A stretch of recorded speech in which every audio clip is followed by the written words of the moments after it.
Nikukaribishe sana mtazamaji wa Manyuzi TV ambayo unaendelea kufuatilia habari mbalimbali zikiwemo za kimichezo kutoka hapa. Na leo katika upande wa michezo nina habari ambayo inahusiana na klabu ya soka ya Simba.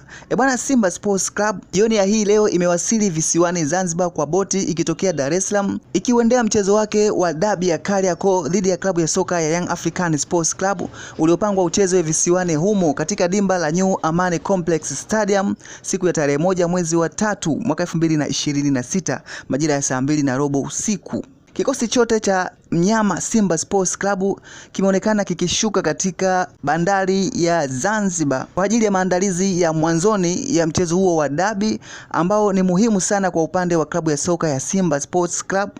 Endapo itafanikiwa kushinda katika mchezo huo, sio tu kupata alama 3 ambazo zitawaweka pazuri katika msimamo wa ligi na kuwa nafasi ya pili na kuwa na pointi 26, lakini pia watarejesha heshima ya dabi ya Kariakoo ile ambayo tumeizoea ya piga ni kupige. Mchezo huu atafungwa Young African Sports Club, mchezo huu atafungwa Simba Sports Club, na sio kuona timu mojawapo Simba Sports Club akifungwa kwa mfululizo na kupoteza mvuto wa dabi ya Kariakoo.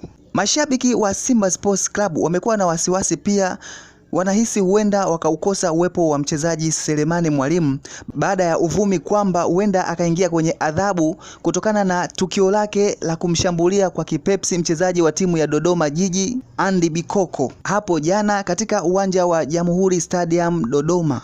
Mchezo wa NBC Tanzania Bara uliomalizika kwa sare ya bila kufungana.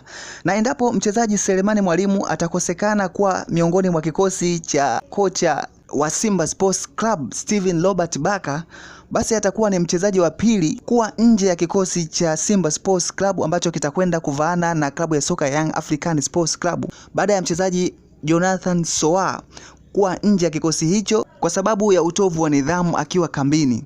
Lakini endapo tukio la mshambuliaji wa klabu ya soka ya Simba Sports Club Selemani Mwalimu litachunguzwa na bodi ya ligi, litachukua takriban masaa 72 ili kutoa uamuzi, basi uwezekano wa mshambuliaji huyo kuwa miongoni mwa kikosi cha Simba Sports Club kitakachovaana na Young African Sports Club katika mchezo wa dabi ya Kariakoo utakuwepo, kwa sababu mpaka yanafika masaa 72 mchezo huo utakuwa tayari umefika tamati yake.